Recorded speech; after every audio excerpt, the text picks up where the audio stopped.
Bonjour à tous et bienvenue à Catch Club. On se retrouve pour les résultats de Raw du 18 mai 2020, mais on commence avec une triste nouvelle. Car pour ceux qui suivent mon compte Twitter, vous avez vu la news que j'ai postée par rapport à Chad Gaspard. Chad Gaspard qui est l'un des anciens membres de Crime Time et qui est porté disparu depuis hier. Car en effet, il y a 2 jours, Chad Gaspard et son fils de 10 ans étaient en train de nager dans l'océan en Californie.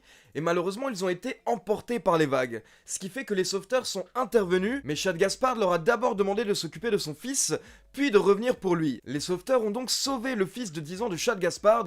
Par contre, quand ils sont revenus, ils ne trouvaient plus Chad Gaspard, et malheureusement, le lutteur a disparu depuis maintenant 48 heures, et d'après la police, il se serait sûrement noyé, malheureusement. Bien entendu, je vous tiendrai informé par rapport à Chad Gaspard lors du prochain épisode des news. C'est parti, on passe à Raw, et le show a démarré avec une vidéo qui nous rappelle l'annonce de Becky Lynch la semaine dernière.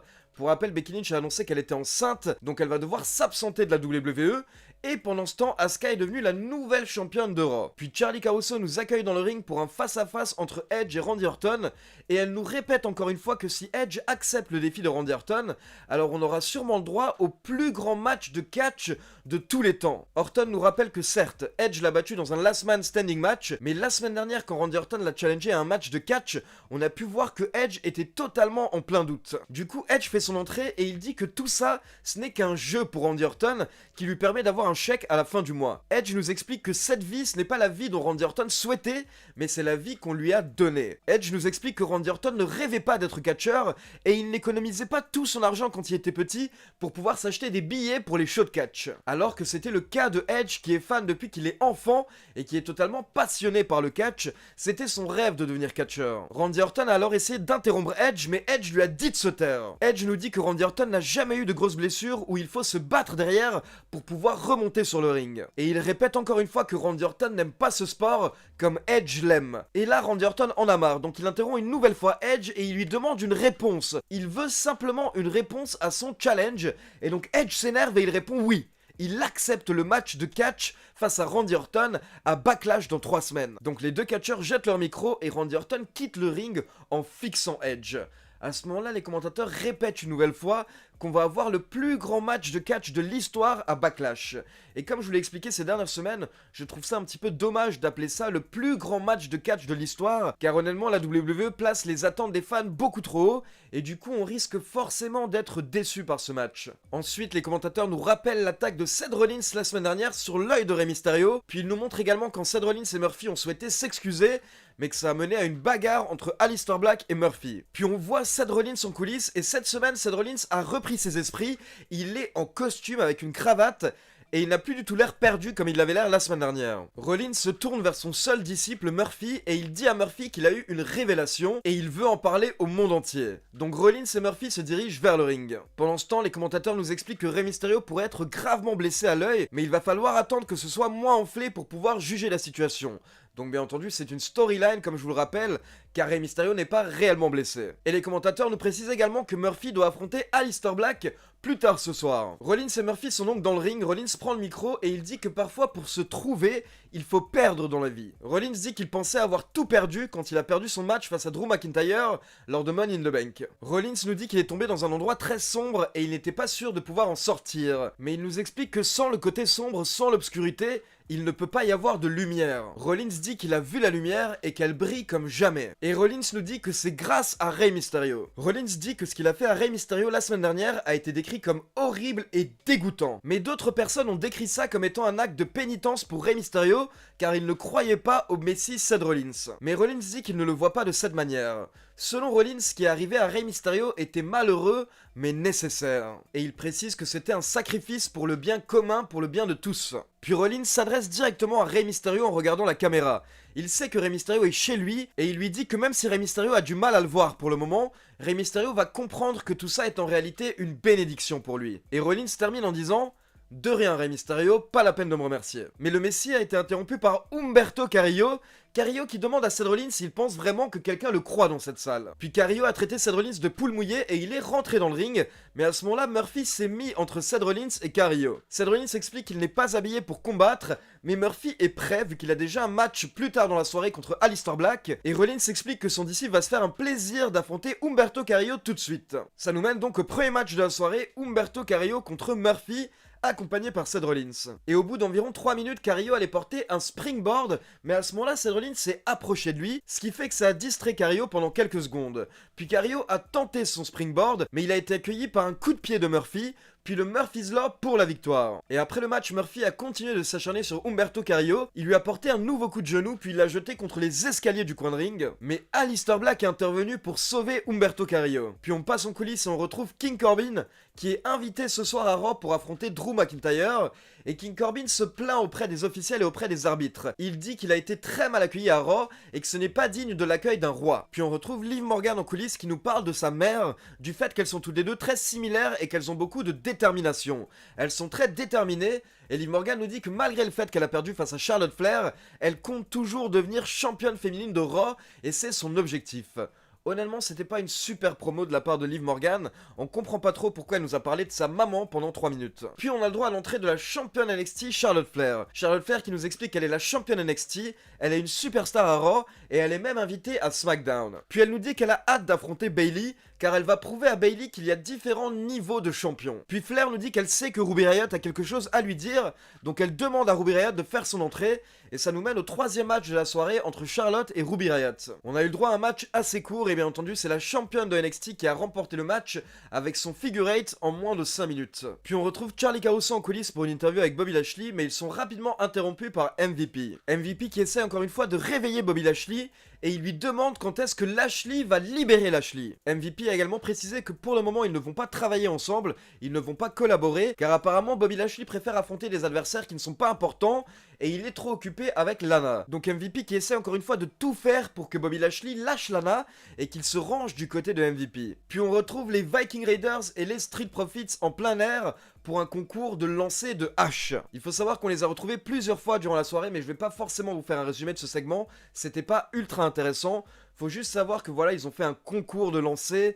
Derrière, il y a la police qui est intervenue à un moment, mais au final, voilà, rien de particulier. Puis on retrouve Kairi Sane dans le ring qui a organisé une petite fête pour Asuka. Mais les deux catcheuses ont rapidement été interrompues par Nia Jax. Et Nia Jax n'a pas du tout apprécié le fait qu'on ait donné le titre à Asuka selon elle. Elle dit que Asuka n'est qu'une championne temporaire qui va bientôt être remplacée. Et Nia Jax nous dit que la vraie fête aura lieu quand elle remportera le titre de Raw, mais à ce moment-là, elle a été attaquée par Asuka qui l'a jetée en dehors du ring. Puis on retrouve à nouveau King Corbin pour une interview en coulisses où il dit qu'il a choisi d'affronter Drew McIntyre ce soir, et il précise encore une fois qu'il n'a pas peur de lui. Puis on passe au 4e match de la soirée avec Bobby Lashley qui affronte R-Truth.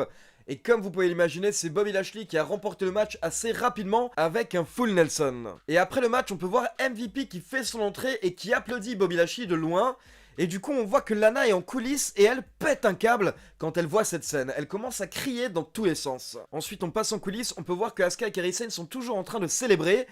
Et on peut voir que Nia Jax n'est pas loin, elle les surveille. Puis on passe au 5e match de la soirée, un match pour les titres par équipe féminin de la WWE, avec les championnes Alexa Bliss et Nikki Cross qui défendent leur ceinture face aux revenantes, les Iconics. Malheureusement, Peyton Royce s'est un petit peu emballée durant le match, car à un moment elle a pris Alexa Bliss et elle n'arrêtait pas de la jeter contre le poteau. Et Peyton Royce refusait d'écouter l'arbitre, donc l'arbitre a dû disqualifier les Iconics. Puis on repasse en coulisses et on peut voir Kairi Sane qui est en train de jouer de la flûte, et à ce moment-là, elle se fait attaquer par Nia Jax, qui la jette contre les boîtes. Puis dans un autre coin des coulisses, on retrouve les Iconics qui sont en train de gueuler. Billie Kay est très énervée car elle explique que c'était leur seule chance de pouvoir récupérer les titres par équipe, et là d'un coup elle a giflé sa partenaire Peyton Royce. À ce moment là, les deux catcheuses étaient totalement choquées, puis Billie Kay s'est excusée, elle dit qu'elle n'aurait jamais dû faire ça, et les deux catcheuses se sont pris dans les bras et elles ont commencé à pleurer.